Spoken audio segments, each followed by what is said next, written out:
So, hello everybody, and welcome to this very special recording with Tina and with Terry. Now, some of you must have heard me mention Terry's quite a few times. She is, in my opinion, she can melt icebergs with her presence. She's warm, she's loving, and she pointed me gracefully to the truth of who I am. And she's done that with a number of many people by now, and one of whom is Tina. And when I first heard about Tina, when I first heard about you, and that you got how do I say that? That you rose above your anxieties. And actually, when Terry told me that you went to pick up your daughter, am I correct in saying? Yeah. I had almost had tears in my eyes. It must have been so wonderful for you. But as I was saying to you before, and I want you I'd love it if you shared more about that and how you came to that. I'm recording this because the whole intention behind this is to help anyone who might happen to listen to this recording. And what better to hear it from someone who's actually walked out of the closet? No, walked out of her home. Yeah. So I leave it in your hands, Dina. All I can say is when I first met Terry, I was shy, scared of everything. Really felt like I was missing out on life in general, really. Didn't take my children to school, didn't go to their performances, their sports days. Anxious every time I opened the door, really. But gradually, this is getting better. And with Terry's help, really, accepting who I am, just going with the flow. Obviously, the feelings are still there, but learning to ride the wave, as it were. Would you like to share a little bit about how it was before you met Terry and what sort of anxieties you had before you started coaching with Terry? Is that fair enough? Is that a fair question? Yeah. I think really I was anxious about everything and struggled with the physical impact of that. So I could rationalise my thoughts, but I couldn't get over the physical feelings.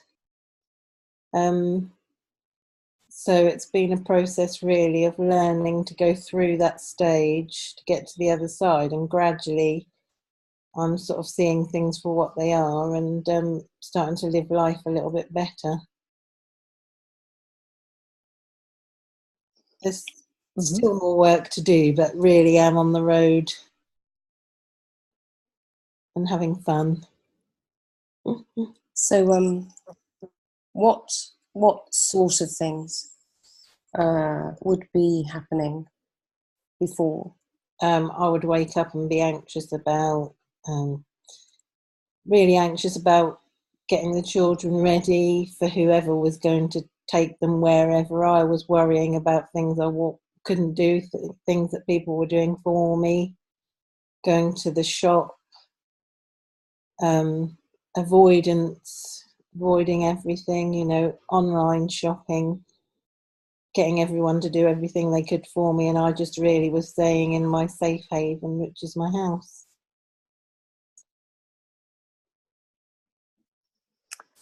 And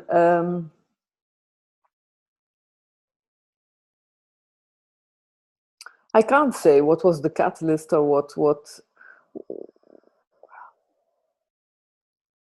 Can you talk about taking your daughter to school? I'd like to hear about that. I think that's a really wonderful moment for you. Yeah, look at the smile on your face. I don't really know. It felt at that time the most natural thing. She was struggling a bit, and I thought, I can do this. I can give her the support that she needs. And it's literally, I don't know, a 20-minute drive, but I've never been able to do that before. I felt strong inside, and the feeling that she gave me, she was so proud of me. And you know, it was a really nice breakthrough moment. I suppose that it made me feel like I was doing my job as a mum properly, and I don't often feel that. You strike me as being a wonderful mother. I don't know you that well. I'm sure, and I have this feeling that you are. You know, scary things. I was just writing something about scary things. You can see the highlighting. And most often, I think we forget what scared us. You know, I don't remember taking my first step.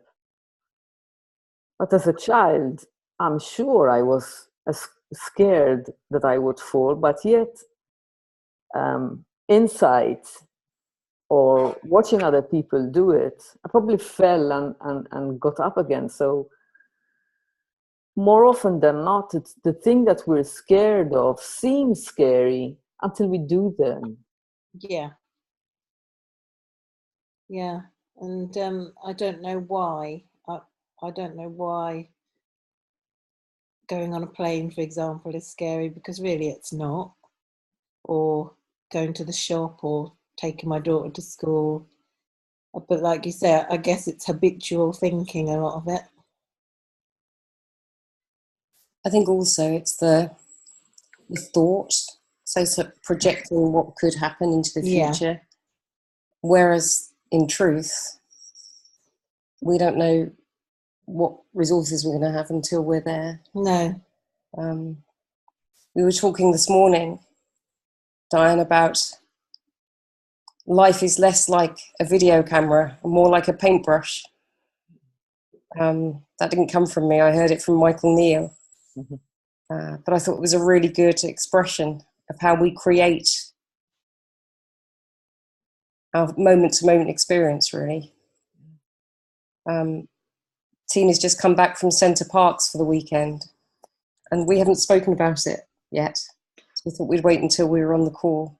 Okay, would you like to talk about that? Share that with us? Yeah, sure. So it was a family holiday, which was quite a big thing for me.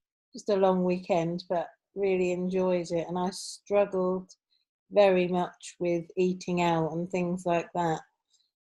So I found ways around things, really. And I think this is the thing, to try and accept how I feel and find ways around it. For example, we asked to eat outside, like in open spaces, so that if I felt a little bit anxious, I could just go for a walk. Or there was my mum and her partner and my sister and the children, so there was enough of us to all be doing things that we wanted to do. And we got bikes and you know, just had a really, really nice time out in the open country. It was lovely. Bikes too. Yeah. Yeah, which yeah, that's a new one, but I loved the biking. Actually, it felt a bit closer to nature, which is always a good feeling. Yeah. And something you said to me in a text was, I've had some insights. Yeah. And I haven't asked what these insights are. I thought we'd save them for your... Wonderful, how sweet. So new to me. So what were they? So the big thing really was accepting, you know, okay, so I feel a little bit anxious, but there are ways around things, and being very open with the people that I was with, I found helped as well, because you know, at the end of the day, the people around you are all looking out for you, and you know, they've got your back. So they were good, and just seeing the children in the open space, you know, just being at one with yourself, really. Just, I found a peaceful feeling, and letting the children be, you know, kicking a ball around, not worrying if it was going to hit someone else or a person on a bike or whatever, just letting things be a little bit out of my control and just enjoying it. Well, that is massive, letting things be out of your control. Yeah, yeah. Because the whole thing is about being in control, or has been. That is amazing. And I drove there, which was, I only normally drive about 3 miles, so that was an hour's drive, so it was a biggie.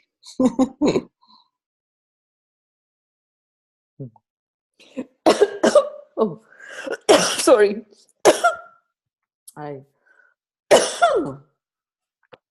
It struck me when you said there are ways around this, and I can accept my feelings. Yesterday I was called very lovingly called a control freak, and it shocked me at first, but she was right. And I let her finish her sentence. That's my other very loving dear friend, Nikki Bartley. And I was wondering what she was pointing to, and that was saying that I'm trying to control my feelings all the time, to not feel those yucky feelings, you know. And in my case,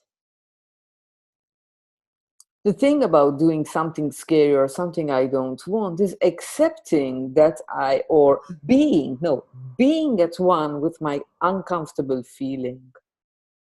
And it seems to me you did that perfectly on your weekend. Yeah, very much so. It's exactly that. You know, the feelings are still there, but it's just going with it.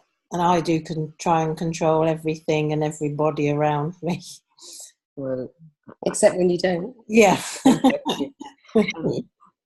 I mean, yeah, I think as humans, we do not like to feel uncomfortable. It's part of the human condition, but it is also a very important part of the human experience, because joy and sorrow are very closely connected. They're at the other side, they're both sides of the same coin. So if I want to be happy, but I refuse to feel sadness, then how the hell am I going to feel happy? So I give loads of room to my human aspect to be very present. Knowing that sometimes I'm a shithead, but then I can apologize for it, you know? We had a conversation a while ago about sort of just accepting who we are, where we were in that moment. And I was saying to Tina, if you don't want to go out, don't go out. Don't go. You don't have to go. And even that seemed to, there was a kind of, I don't have to. You don't have to do anything. And I think the wisdom in our body, and wisdom when we listen to our body. So I've been ignoring certain pains in my body for many years, and the more I ignore it, the more my body screams. It's like the pain gets louder, telling me, "You're not paying attention, woman. Pay attention to me." That's how my cousin would say, "Pay attention to me." So I heard this from Elsie Spittle. Elsie Spittle is a first generation student of Sydney Banks. I'm probably the closest student he ever had, and he was a personal friend. I don't know if you know this already. Elsie Spittle has been around this understanding for over 45 years. And there's one thing that really struck me about she said, and if I'm digressing, I'll come back to you now, Tina, is that she gives infinite space to her wisdom to come through. She allows it. She's getting more comfortable with, and we're wiser than we think. It's, you know, so I agree with Terry. I think I definitely find those moments when I give myself time to be quiet, and those feelings just show up. The feelings of calm and who I really am.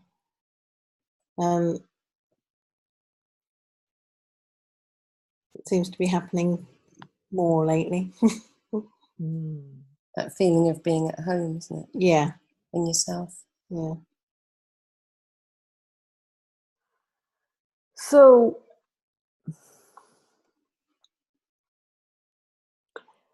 I was hoping to invite another member in my group, but unfortunately, that didn't happen.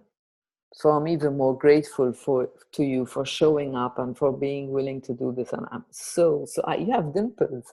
So I'm lovely. So I'm really grateful. If let's imagine that a person, a woman, a man is having the same issues and hasn't had the same breakthroughs as you have had and wishes to have them, because I know I've spoken to people who really wish to just break free. What would you tell them? I think the main thing is to try and stay positive, really, and know that there is more outside your front door than there is inside. There's a whole world out there, and it's really not as scary as you're imagining. It is just the thought. And I know just the thought makes it sound menial, but I've lived in those thoughts for 20 years, so I know what a struggle it is. And it's just trying to find the strength to get out there and just be at one with yourself. Maybe start with little steps. That's definitely where I've started. I mean, we live close to a town where I wouldn't even go without my mum coming with me, and I've just started trying to go out to the shop by myself, little steps just to build confidence, really. And I think what you've also done is remained in a conversation. Yes, which is very important, I think, because I found when I came out of the conversation for a little while, I sort of got a bit lost again. And then got in contact with Terry, and we started our sessions again, which definitely helps being in the conversation. Yeah. And having input from a mentor just to sort of chivvy you along, really, and give you that confidence. I mean, I love our conversations. I look forward to our times when we meet. But there's no telling here. There's no telling to do anything. It literally is. Well, I'm going to speak for you, but you can alter this if you need. But it seems like a close, connected, genuine conversation of looking at how we're seeing life right now, right in this moment, and seeing it for what it is really, and looking at how we kind of create future scenarios and build them up to be some sort of giant, and then realize actually we've just used that paintbrush to create that, and in reality we can paint another picture right here in this moment. And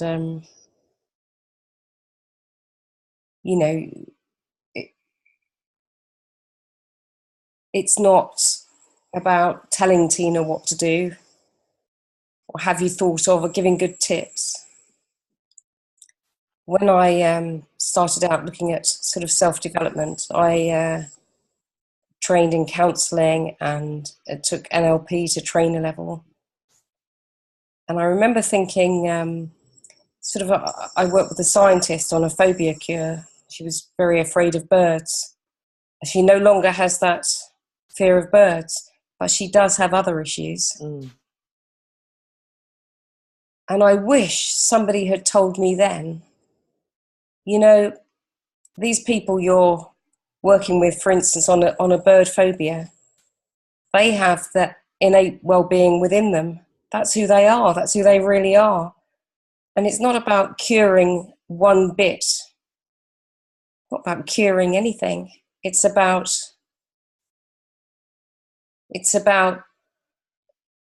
genuinely pointing somebody to who they really are anyway. It's already there, it's innate. And I think... Yeah, this has been quite a major thing, hasn't it? Because when we first met, I thought, oh, Terry is qualified in all these things. She'll be able to hypnotise me or do something and put me realising that, you know, I'm not broken. I don't need somebody to put me right. I remember our initial conversations. You were like, "Can you just hypnotise me? Yeah. Can you just?" I was like, "You don't need that." Yeah. Since it's always inside out, all we can do is point and hope that something lands and that we plant seeds. Because you couldn't make me see anything, Terry. I mean, the first time I had a conversation with Terry, you remember that? Can I share that with Tina? You can certainly share that. I met Terry on an online group, and I was fascinated by her. I just fell in love with her way of being. Just such, this I've said openly several times, and I say it. As I said before, I'm really open on how I share. I just say stuff. Sometimes they're just simply outrageous, so I shouldn't say them, but I say them anyway. And Terry was touched by some of the comments that I made, and she invited me to a conversation. And this should be interesting. And Terry was talking to me about, there was one thing in common. We both thought we were stupid, I think, for many years. And then she shared her life story with me. And I was sitting there listening. What's this? What has this got to do with anything? And then she pointed me. She told me the story of the train and how everything seemed different, and the nuances of the colors of the trees and the greens. And then she pointed me to the truth of who I really am. That I'm not my thoughts, I'm not my emotions, I'm not my actions, I'm not my past, I'm not my sexuality, I'm not even my name. And I was listening, but when we hung up, I was angry. I was really angry. But somehow that last sentence, I'm not even my name, stayed. So I left feeling angry, and I couldn't see it, but then I saw it. So that's all we really, and somehow with you, and with many people, it's landed. You really know who you truly are.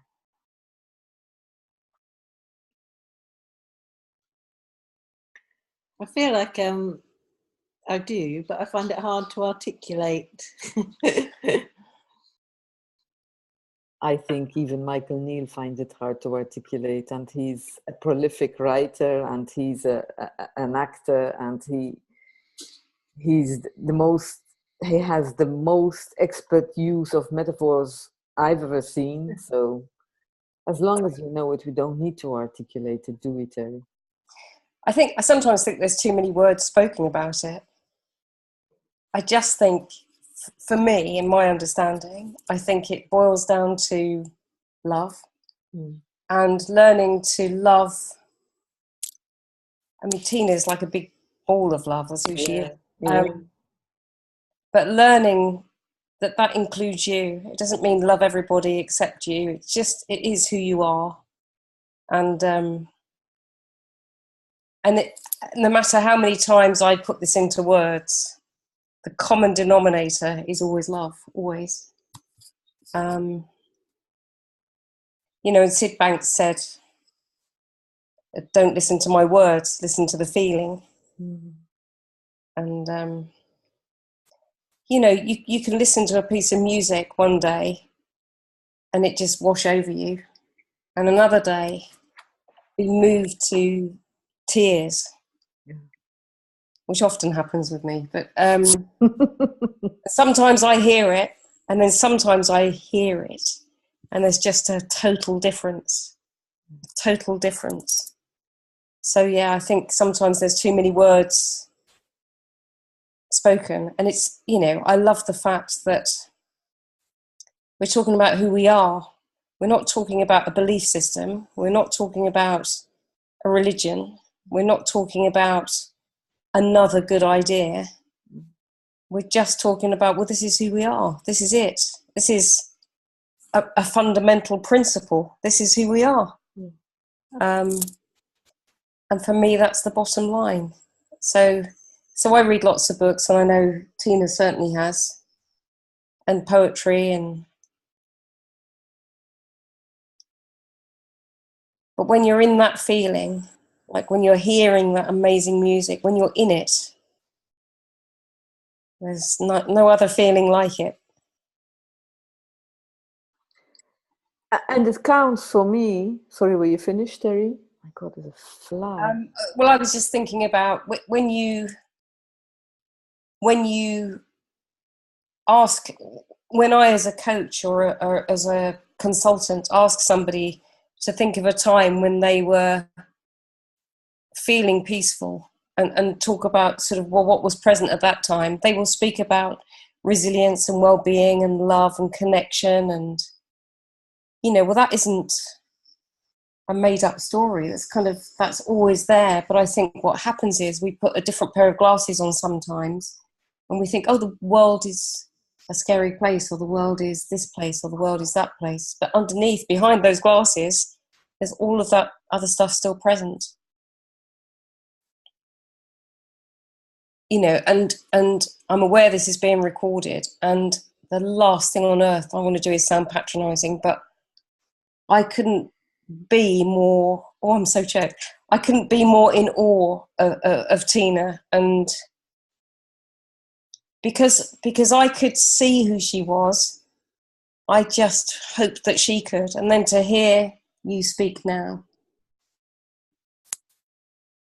yeah, what an amazing job, hey? She's done. I'm choked up too, Tina. And something you said earlier on, you'd been 20 years.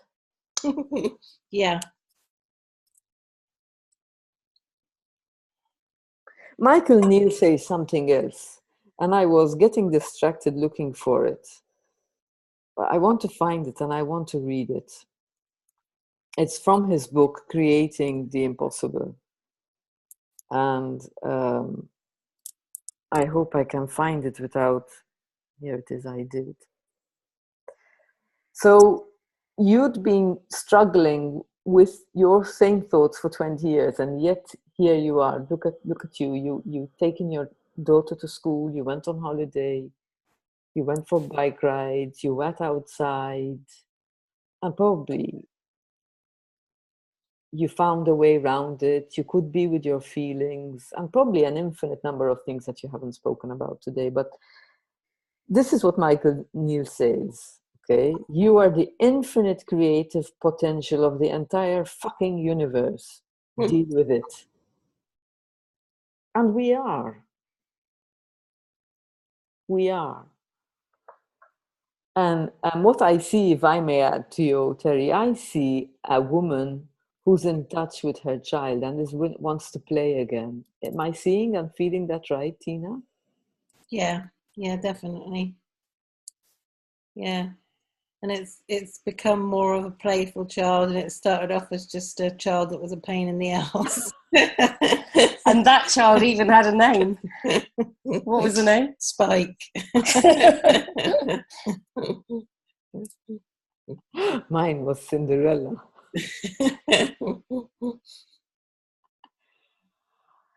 I think, I don't know, is there anything more you'd like to add, Tina, as well, I'm loath to advise, but I think I can safely say that you've won. Victory is yours. Thank you. I'm winning. it's definitely still a journey, you know, and the feelings don't just go away. I have bad days and good days, the same as everybody Me else. too. Yes, yes, yes. This is the thing, I think, just to not think that life's going to be a bed of roses every day, and take the bad with the good, and just try and go with it, really. I've tried to take medication, everything. I've tried hypnosis, and it's just about accepting yourself, I think, and just trying to get out there. That was interesting when we first met. And I just said to Tina, what have you tried already? It's like this list.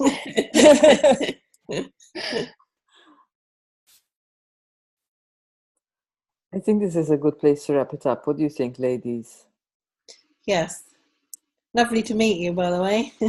Lovely to meet you too. Thank you. So really, really thank you from the bottom of my heart, Tina, for wanting to share your story and for wanting to help others.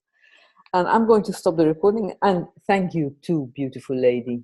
You're very welcome. It's good to see you. Really see you. Yeah.